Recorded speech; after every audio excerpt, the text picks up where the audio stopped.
2 जून 2023 को जो भारत की सबसे बड़ी ट्रेन दुर्घटना हुई ओडिशा में, उसके रीजन को रेलवे मिनिस्टर अश्विनी वैष्णव ने बताया कि ओडिशा ट्रेन इंसिडेंट का मेन कारण अब तक ये पता चला है कि इलेक्ट्रॉनिक इंटरलॉकिंग सिस्टम में बदलाव किया गया था। मैं आपको बहुत इंपॉर्टेंट बात बता दूं यहाँ पर कि इलेक्ट्रॉनिक इंटरलॉकिंग सिस्टम आखिर क्या होता है। तो इसका आंसर ये है, मान लो कोई ट्रेन एक ट्रैक पर चल रही है तो वो दूसरे बगल वाले ट्रैक पर तभी न जाएगी जब वो ट्रैक खाली होगा, है ना, यानी वैकेंट होगा। मान लो साइड वाला ट्रैक खाली नहीं है, लेकिन रेलवे के कंप्यूटर्स में ये दिखाया जा रहा है कि वो ट्रैक खाली है, तो चलती हुई ट्रेन उसी पे चली जाएगी और टक्कर हो जाएगी। एक्चुअल में खाली नहीं है, लेकिन कंप्यूटर में खाली दिखता है एरर के चलते, तब होता है ये। इसी को कहते हैं इलेक्ट्रॉनिक इंटरलॉकिंग सिस्टम की गड़बड़ी। इलेक्ट्रॉनिक इंटरलॉकिंग मतलब होता है रेलवेज का वो सिस्टम जो ट्रेन्स को अपने ट्रैक पर लॉक्ड रखता है। कौन सी ट्रेन कौन सी ट्रैक पर चलेगी, ट्रैक चेंज तभी करेगी जब दूसरे ट्रैक पर कोई और ट्रेन ना हो या फिर ना आ रहा हो, ये सब चेक करके। ये सब मेन काम होता है इस सिस्टम का। कोई दो ट्रेन एक ट्रैक पर ना आ जाए, इसका ध्यान रखता है रेलवेज का इलेक्ट्रॉनिक इंटरलॉकिंग सिस्टम। लेकिन कंप्यूटर ही है ये भी, और ग्लिचेस और एरर्स ऑब्वियसली टेक्नोलॉजिकल चीजों में होती ही है। आई होप आपको इलेक्ट्रॉनिक ट्रैक इंटरलॉकिंग सिस्टम समझ आ गया होगा। मैं आपको और एक बात बताना चाहता हूं जो कि अभी चर्चा में है, जिसे लूप लाइन कहते हैं।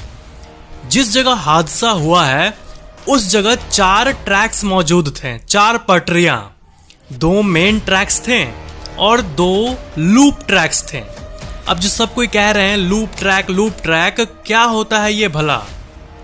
लूप लाइन यानी लूप पटरी उसे कहते हैं जिसमें ट्रेन्स मेन लाइन से शिफ्ट हो जाते हैं थोड़ी देर के लिए खड़े हो जाते हैं। अगर कोई और ट्रेन आ रहा हो तो मतलब वो एक्स्ट्रा पार्किंग की तरह होता है, आप कह सकते हो, जिसपे लोकल ट्रेन या फिर माल गाड़ी जाके खड़ी रह सकती है ताकि एक्सप्रेस ट्रेन बीच से पार हो सके स्पीड से।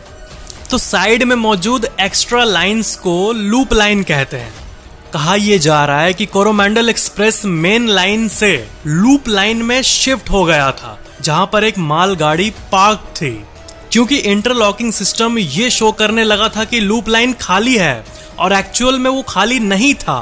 उस लूप लाइन पर एक माल गाड़ी मौजूद था, लेकिन सिस्टम ये रिकॉग्नाइज नहीं कर पाया। ये टेक्निकल ग्लिच थी या ह्यूमन एरर या फिर कोई क्राइम में भी, ये तो पता चलना अभी बाकी है। ये एक बहुत ही डरावनी फैक्ट है कि आपका जो स्टमक है उसके अंदर जो एसिड मौजूद है वो ब्लेड को भी गला सकता है। ये बात आप बहुत बार सुने होंगे। तो वो पेट को ही क्यों नहीं गला देता अगर लोहे को भी गला सकता है तो असल में पेट में ऐसा सिस्टम बना हुआ है कि आपका स्टमक कंटिन्यूअसली एक म्यूकस प्रोड्यूस करता है जो कि आपके पेट को गलने से बचाता है, और आपके पेट को वो कॉन्टिन्यूअसली प्रोड्यूस करते रहना होगा। जब आप ये वीडियो देख रहे हो तब भी आपके पेट में वो म्यूकस प्रोड्यूस हो रहा है एक्चुअल में, रियल टाइम में, जिसके चलते आपका पेट बचा हुआ है आपके पचाने वाले एसिड से। और जब भी ऐसा होता है कि आपका पेट वो म्यूकस प्रोड्यूस नहीं कर पाता है, तब अल्सर और बाकी बीमारी होते हैं। यानी एक तरह से कहें तो आपके स्टमक को कंटिन्यूअसली ये प्रोड्यूस करते रहना होगा अगर उसको अपने ही पचाने वाले डरावने एसिड से अपने आप को बचाना है। तो म्यूकस जो है, जो कि पेट 24/7 प्रोड्यूस कर रहा है पेट में, वही आपके पेट के लाइनिंग पे एक लेयर बना देता है जिसपे अगर वो ब्लेड गलाने वाला एसिड आ भी जाए तो भी कुछ नहीं होगा। और सबसे डरावनी बात यह है कि आपके पेट को प्रोड्यूस करते ही रहना होगा, नहीं किया तब हो गया। लेकिन हर एक नॉर्मल इंसान के पेट में 24/7 वो प्रोड्यूस होते रहता है। आप अपना पेट छू के देखो, अभी भी हो रहा है वो अंदर ही अंदर। नहीं तो आपका जो खाना पचाने वाला एसिड है वो बहुत ही खतरनाक चीज है, तभी तो वो लोहे को गला देता है और ब्लेड को गला देता है। क्या आपको पता है कि हर साल मिलियंस ऑफ कार क्रैश होते हैं डियर के चलते? यानी जैसे आप इंग्लिश मूवीज में देखते होंगे कि डियर है वो रोड के बीच में आ गया और इंसान अपने गाड़ी को मोड़ दिया और वो जाके पेड़ पर लग गया। ऐसा सीन अक्सर हम बहुत सारे इंग्लिश मूवीज में देखते हैं। तो ये एक्चुअली में होता है जंगलों में कि डियर के चलते लाखों कार क्रैश होते हैं हर साल, यानी डेली होते हैं। अभी आप वीडियो को देख रहे हो, अभी भी कहीं ना कहीं हो रहा होगा। तो ये एक बहुत ही सीरियस टॉपिक है। तो बात ये है कि उल्फ जो हैं वो डियर को खाते हैं, और जब से उल्फ का पॉपुलेशन कम हुआ है तब से ये जो डियर है ये और भी बढ़ गए हैं और इससे कार क्रैश और भी ज्यादा हो रहे हैं। लेकिन अभी ये रिपोर्ट्स में सामने आया है कि उल्फ का पॉपुलेशन रिकवर कर रहा है, यानी उल्फ अब और डियर्स को खाएंगे। तो इससे एक अजीब सी बात सामने आती है जिसका रेफरेंस आप अपने स्क्रीन पे देख सकते हो कि जब से उल्फ का पॉपुलेशन बढ़ा है पूरे दुनिया भर में, तब से ये जो एक्सीडेंट्स है ये 24% से कम हो गए हैं। जी हाँ, ये एक्चुअल डेटा है। उल्फ के पॉपुलेशन के रिकवरी के चलते एक्चुअली में स्टैट्स में पता चला है कि एक्सीडेंट्स के नंबर्स कम हुए हैं।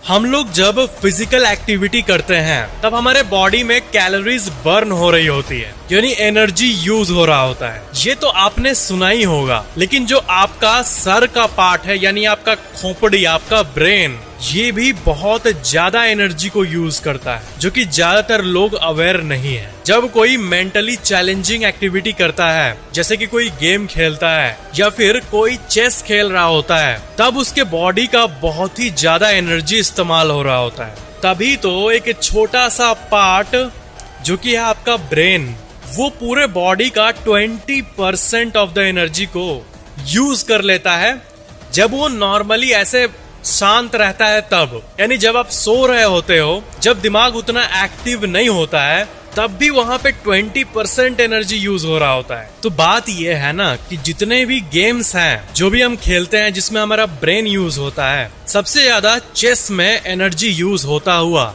देखा गया है। यानी चेस सही में एक ऐसा गेम है जिसमें ब्रेन पूरी तरह से यूज हो रहा होता है।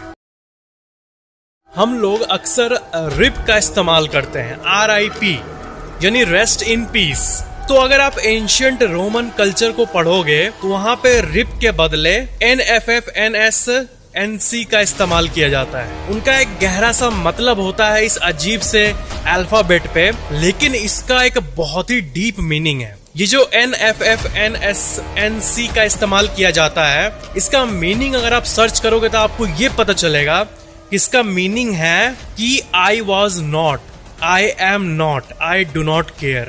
यानी ये हमारे लाइफ के सच्चाई को बताता है कि मैं कभी था ही नहीं।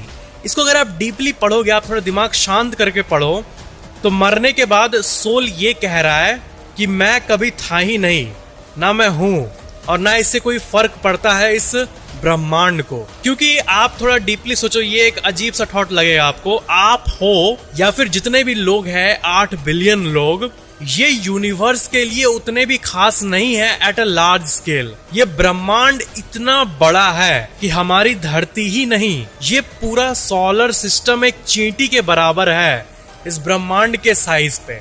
हम चलते चलते अक्सर चींटियों को कुचल देते हैं। वैसे भी वो क्या इंपॉर्टेंट है हमारे वर्ल्ड के लिए, हमें ये थॉट आता है। तो लार्ज स्केल में हम कुछ भी नहीं है यूनिवर्स के लिए। अगर आप डीपली सोचोगे तो आपको पता चलेगा। लेकिन ये थॉट बहुत लोगों को नहीं पचेगी, क्योंकि हमारा ईगो जो है वो इसे कभी भी नहीं मानेगा। लेकिन एक चीज है कि जो लोग स्पिरिचुअल हैं, जो लोग स्पिरिचुअलिटी को फॉलो करते हैं, वो इस बात को अच्छे से समझ गए होंगे। तो ये थे आज के फैक्ट्स। आई होप आपको ये वीडियो अच्छा लगा होगा। वीडियो कैसा लगा नीचे कमेंट जरूर करना, और वीडियो को लाइक जरूर कर देना, और चैनल को सब्सक्राइब करके बेल आइकन जरूर ऑन कर लेना। Thank you so much for watching this video.